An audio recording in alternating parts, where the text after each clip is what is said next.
കോയമ്പത്തൂരിൻ്റെ തെരുവുകളെ സ്ഫോടന പരമ്പരകൾ തീർത്തുകൊണ്ട് രക്തക്കളം അല്ലെങ്കിൽ രക്തച്ചൊരിച്ചിലുണ്ടാക്കി ഇങ്ങ് ബാംഗ്ലൂർ ഭീകരാക്രമണം വരെ. അങ്ങനെ അതിലെല്ലാം സൂത്രധാരനായ ഒരാളാണ് മദനി എന്ന് പറയുന്നത്. മദനിയെ പറ്റി പറയുകയാണെങ്കിൽ രാജ്യദ്രോഹ കുറ്റം ചുമത്തിയ ഒരുപാട് ഇലീഗൽ കാര്യങ്ങളിൽ ഏർപ്പെട്ട രാജ്യത്തിനെ ചതിച്ച ഒരാളാണ് മദനി. ആ മദനിക്കെതിരെ ഒരു പരാമർശം നടത്തുകയാണ് ബഹുമാനപ്പെട്ട ചാത്തന്നൂർ MLA BB ഗോപകുമാർ. പക്ഷേ അത് അദ്ദേഹത്തിനോട് പോലും ചോദിക്കാതെ ആ പരാമർശം സഭാ സ്പീക്കർ നീക്കുന്നു. അത് നമുക്കറിയാം, ഈ തീവ്ര ഇസ്ലാമിസ്റ്റ് നയങ്ങൾ അല്ലെങ്കിൽ ഈ PDP നയങ്ങളെയൊക്കെ എന്നും വാരിപ്പുണർന്ന നയവും ചരിത്രം മാത്രമേ കോൺഗ്രസിനുള്ളൂ. പക്ഷേ ഒരു മര്യാദയുണ്ട്, സഭാ മര്യാദ. അത് സഭാ സ്പീക്കർക്ക് അറിയില്ലെങ്കിൽ അദ്ദേഹം പഠിച്ചാൽ നന്നായിരിക്കും. എന്തായാലും വിവാദങ്ങൾക്കൊക്കെ മറുപടി നൽകാതെ സ്പീക്കർ തിരുവഞ്ചൂർ രാധാകൃഷ്ണന്റെ ഒളിച്ചുകളി അത് തുടരുകയാണ്. BJP നിയമസഭാ കക്ഷി നേതാവ് BB ഗോപകുമാറിന്റെ പരാമർശം അദ്ദേഹത്തെ അറിയിക്കാതെ സഭാരേഖകളിൽ നിന്നും സ്പീക്കർ നീക്കിയിരിക്കുന്നു. അബ്ദുൽ നാസർ മദനി അന്താരാഷ്ട്ര തീവ്രവാദി എന്നായിരുന്നു MLAയുടെ പരാമർശം.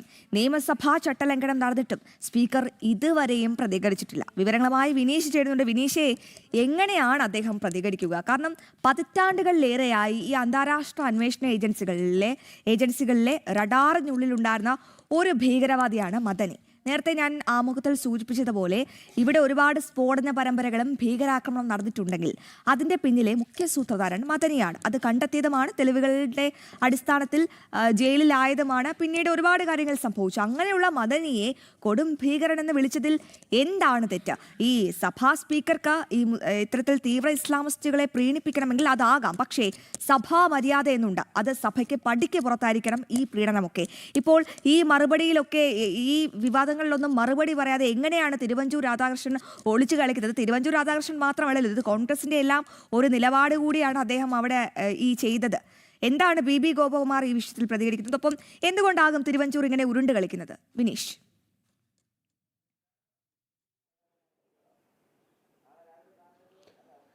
തീർച്ചയായിട്ടും ഈ തീവ്ര ഇസ്ലാമിസ്റ്റിക് സംഘടനകൾക്ക് അല്ലെങ്കിൽ സംസ്ഥാനത്തെ തീവ്രവാദ സംഘടനകൾക്ക് UDF സർക്കാർ കുടപിടിക്കുന്നു എന്ന കാര്യത്തിൽ സംശയമില്ല. അത് തന്നെയാണ് നിയമസഭയിലും നമുക്കിപ്പോൾ കാണാൻ സാധിച്ചത് എന്ന കാര്യത്തിൽ സംശയമില്ല.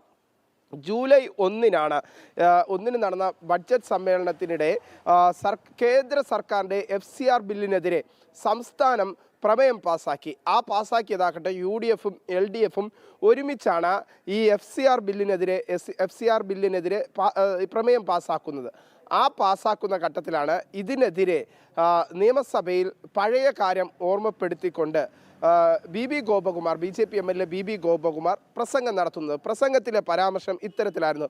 ബംഗളൂരു സ്ഫോടന കേസിലെ പ്രതിയും SDPI ചെയർമാനുമായ അബ്ദുൽ നാസർ മദനിയെ പരാമർശിച്ചായിരുന്നു ഗോപകുമാർ പ്രസംഗിച്ചതിൽ അന്താരാഷ്ട്ര തീവ്രവാദിയായ മദനിയെ അനുകൂലിച്ച് പ്രമേയം പാസാക്കിയ നിയമസഭയാണ് കേരളത്തിലുള്ളത്. അത് ഇടതുപക്ഷവും വലതുപക്ഷവുമാണ് ഈ അന്താരാഷ്ട്ര തീവ്രവാദിയെ ഇത്തരത്തിൽ അവർക്ക് വേണ്ടിയിട്ട് പ്രമേയം പാസാക്കുന്ന സാഹചര്യം കേരളത്തിൻ്റെ മണ്ണിൽ, കേരളത്തിൻ്റെ നിയമസഭയിൽ ഉണ്ടായത് എന്ന പരാമർശമായിരുന്നു നിയമസഭയിൽ ഇക്കാര്യം ഓർമ്മിപ്പിച്ചുകൊണ്ട് BB ഗോപകുമാർ നടത്തിയ പ്രസംഗം. അതിൽ അന്താരാഷ്ട്ര തീവ്രവാദി എന്ന പദപ്രയോഗം എടുത്തു കളയണമെന്നാവശ്യപ്പെട്ടുകൊണ്ട് SDPI നിയമസഭാ സ്പീക്കർക്ക് പരാതി നൽകി. ആ പരാതിയുടെ അടിസ്ഥാനത്തിലാണ് ഇപ്പോൾ ഒരുപക്ഷെ നിയമസഭാ ചട്ടങ്ങൾ അനുസരിച്ച്, അതിൻ്റെ മാനദണ്ഡങ്ങൾ അനുസരിച്ച് അത്തരത്തിലൊരു പ്രസംഗം നടത്തുന്ന വ്യക്തി അല്ലെങ്കിൽ അങ്ങനെ നിയമസഭയിൽ പരാമർശം നടത്തി കഴിഞ്ഞാൽ അതെല്ലാം ഏതൊരു MLA ആകട്ടെ അത്തരത്തിൽ പരാമർശം നടത്തുന്നതെല്ലാം സഭാരേഖകളിൽ, ചരിത്രത്തിൻ്റെ താളുകളിൽ കുറിക്കപ്പെടും. പക്ഷേ അത് സഭാരേഖകളിൽ നിന്ന് ഒഴിവാക്കി SDPIയുടെ അപേക്ഷയെ തുടർന്ന് അത് തിരുവഞ്ചൂർ രാധാകൃഷ്ണൻ ഒഴിവാക്കുന്നു. അത് ഒഴിവാക്കുന്ന സമയത്ത് സ്വാഭാവികമായി നിയമസഭാ സ്പീക്കർ എടുക്കേണ്ട നടപടിക്രമങ്ങളുണ്ട്. ആരാണോ പ്രസംഗം നടത്തുന്നത് ആ പ്രസംഗം ഒഴിവാക്കുകയാണ് എന്ന് ആ MLA അറിയിക്കണം. അല്ലെങ്കിൽ ഇപ്പോഴത്തെ സാഹചര്യത്തിൽ BB ഗോപകുമാറിനെ നിയമസഭാ സ്പീക്കർ അറിയിക്കണം. അത് രേഖാമൂലം തന്നെ അറിയിക്കണം. അങ്ങനെ രേഖാമൂലം അറിയിക്കാതെ യാതൊരു മാനദണ്ഡവും പാലിക്കാതെ SDPIക്ക് തന്നെയാണ് ഈ PDP നയങ്ങൾക്കൊക്കെ വഴങ്ങുന്ന ഒരു സമീപനം അതിങ്ങനെ കോൺഗ്രസ് സ്വീകരിക്കുന്നു എന്ന് പറയുമ്പോൾ പലപ്പോഴും പരസ്യമായാണ് ഇത്തരത്തിൽ മുസ്ലിം പ്രീണനം അല്ലെങ്കിൽ തീവ്ര ഇസ്ലാമിസ്റ്റിക് നയങ്ങൾക്കൊക്കെ വേണ്ടി കൂടെ പിടിക്കുന്നത്. പക്ഷേ അതിനൊക്കെ ഒരു ഇടമുണ്ട് വിനീഷേ. രാഷ്ട്രീയ അസഭ്യം പറയാനും പയറ്റാനും ഒക്കെ ഒരുപാട് ഇടമുണ്ട്. അതൊരിക്കലും സഭയ്ക്കുള്ളിലല്ല, സഭയ്ക്ക് പുറത്ത് തിരുവഞ്ചൂർ രാധാകൃഷ്ണൻ എന്ത് വേണമെങ്കിലും കാണിക്കാം, എന്ത് വേണമെങ്കിലും പറയാം. അത് സമൂഹം അംഗീകരിക്കുകയാണെങ്കിൽ കേട്ടോ, അങ്ങനെ ഒരു വിഷയം കൂടിയുണ്ട്. എന്തായാലും ബി ഗോപകുമാർ സഭയ്ക്കുള്ളിൽ പറഞ്ഞതിനെ ഒരു മറുപടിയും നൽകാതെ, ഒരു ന്യായീകരണവും നൽകാതെ ഇതിൽ നിന്ന് തന്നെ നീക്കുക എന്ന് പറയുമ്പോൾ കാര്യങ്ങൾ വളരെ വ്യക്തമല്ലേ?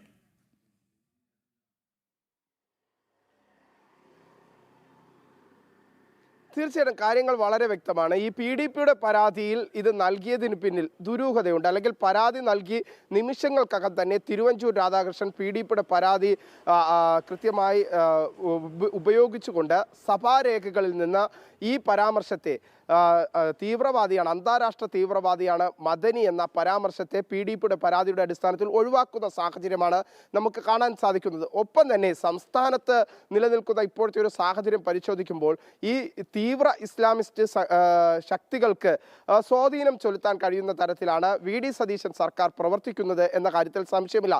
അത് മുൻകാലങ്ങളിലൊക്കെ നമ്മൾ പരിശോധിക്കുമ്പോൾ SDP നിൽക്കുന്നു, സമാനമായ സാഹചര്യത്തിൽ PDP നിൽക്കുന്നു. അതൊക്കെ തന്നെയാണ് നമുക്കിവിടെ കാണാൻ സാധിക്കുന്നത്.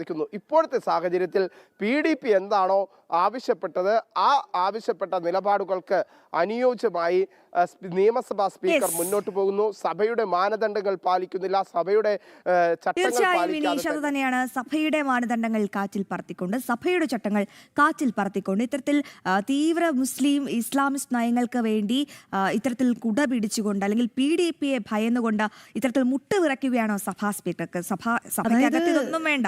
അതെ, അത് മാത്രമല്ല, തീവ്ര ഇസ്ലാമിസ്റ്റ് എന്ന് പറഞ്ഞ് നമ്മൾ ചുരുക്കാൻ പാടില്ല എന്നുള്ളതാണ്. കൊടും ഭീകരതയായിരുന്നു. ആ ഭീകരതയ്ക്കാണ് ഇവർ കൂടെ പിടിക്കുന്നത് അല്ലേ? അതെ, തീർച്ചയായും അങ്ങനെ തന്നെ വേണം രാഖി കരുതാൻ. എന്തായാലും സഭാ ചട്ടങ്ങൾ എന്നൊന്നുണ്ട്. അത് അറിയില്ലെങ്കിൽ ബഹുമാനപ്പെട്ട തിരുവഞ്ചൂർ രാധാകൃഷ്ണൻ ഒന്നുകൂടി ആ സഭാ ചട്ടങ്ങളൊക്കെ ഒന്ന് പഠിച്ചിട്ട് ആ സ്പീക്കർ കസേരയിൽ ഇരുന്നാൽ നന്നാകുമെന്നാണ് എൻ്റെ ഒരു അഭിപ്രായം.